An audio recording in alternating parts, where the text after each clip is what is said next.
જે ભારત તરફથી સાયબર હુમલાઓ અટકાવી દેવામાં આવ્યા, જે પાકિસ્તાન તરફથી જે એટેક કરવામાં આવ્યા, સાયબર એટેક, એને નિષ્ફળ બનાવવામાં આવ્યા. એમાં એક ગુજરાતી છોકરાનો ઘણો મોટો ફાળો છે. ભારત અને પાકિસ્તાન વચ્ચે જે સંઘર્ષ તાજેતરમાં થયું અને ઓપરેશન સિંદૂર ભારતે હાથ ધર્યું, એમાં સરહદ પરની વાસ્તવિક લડાઈ તો હતી જ, પરંતુ સાથે સાથે ડિજિટલ બોર્ડર યુદ્ધ પણ હતું આ વખતે. એટલે ડિજિટલ પર ફેક ન્યૂઝને સાયબર એટેક હુમલા થયા હતા.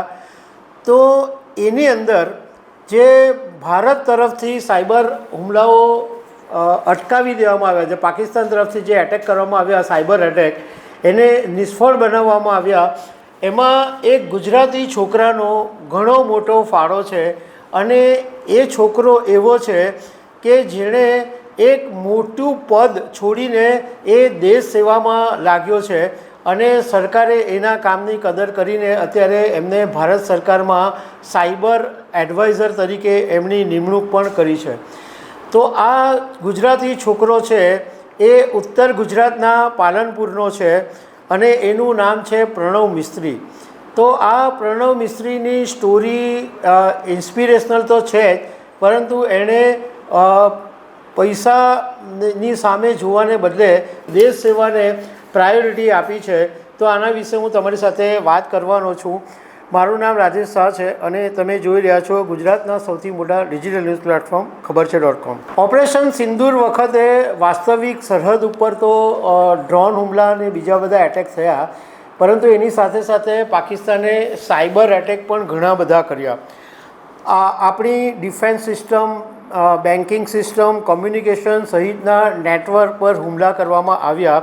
પરંતુ આ બધા હુમલાને એક ગુજરાતી છોકરાએ ટીમ સાથે મળીને આ બધા હુમલાઓને નિષ્ફળ બનાવી દીધા.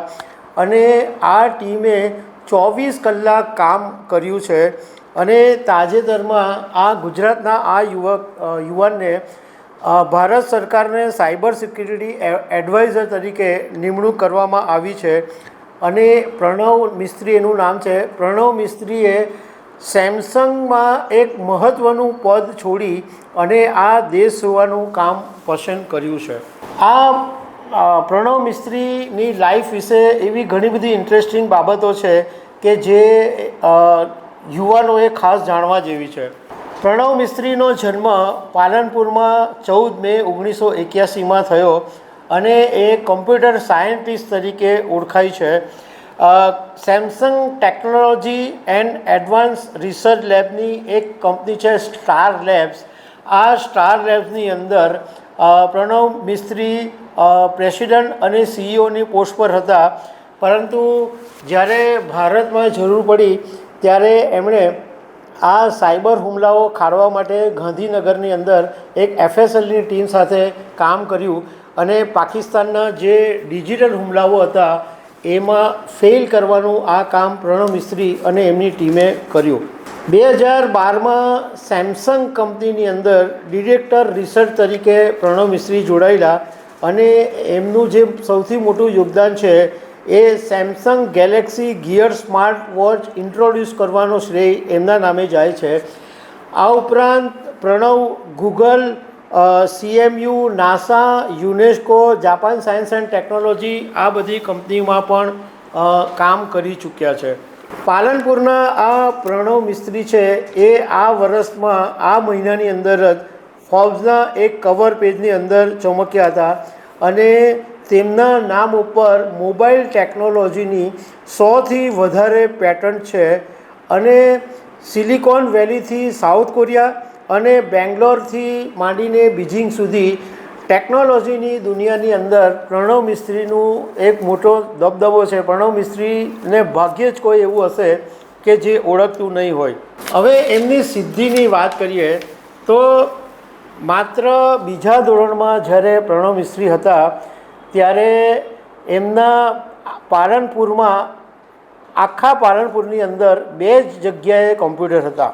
એક પ્રણવ મિસ્ત્રીના ઘરે હતું અને બીજું રેલવેની ઓફિસમાં હતું. અને આખા પાલનપુરની અંદર ઇન્ટરનેટ માત્ર પ્રણવ મિસ્ત્રીના ઘરે જ હતું. અને પ્રણવ મિસ્ત્રીએ એક મીડિયા ઇન્ટરવ્યૂમાં વાત કરી કે હું જ્યારે મારી પ્રાઇમરી સ્કૂલમાં ભણતો હતો ત્યારે જે મારા પ્રોજેક્ટ હતા એ પણ હું કોમ્પ્યુટર પરથી ઘરે બનાવીને લઈ જતો હતો.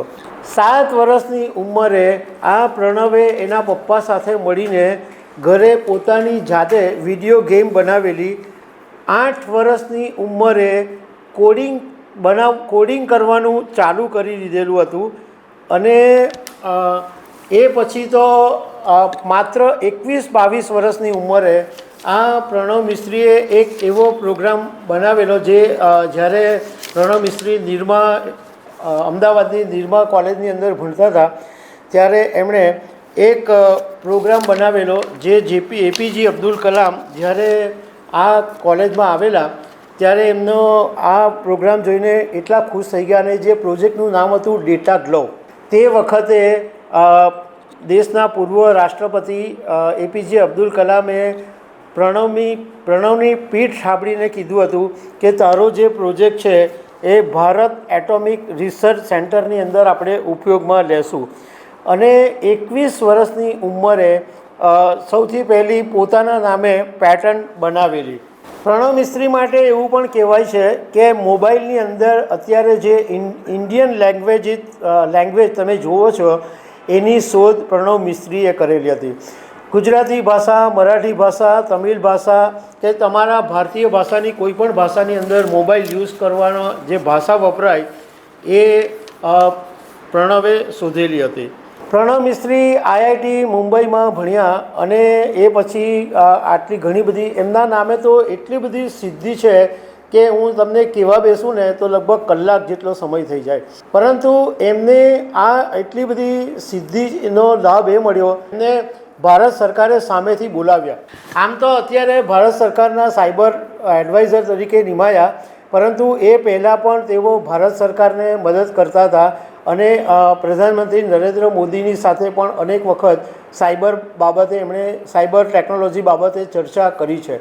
અને એમની આ સિદ્ધિને કારણે તાજેતરની અંદર એમને સ્પેશિયલ ગાંધીનગરમાં એક મિટિંગ કરી અને એમને કહેવામાં આવ્યું કે તમે આ એડવાઇઝર તરીકે કામ કરો. ત્યારે પ્રણવે કીધું કે મારા માટે આ દેશ સેવાનો આ સૌથી મોટો મોકો છે, એટલે એમણે આ વાત સ્વીકારી લીધી.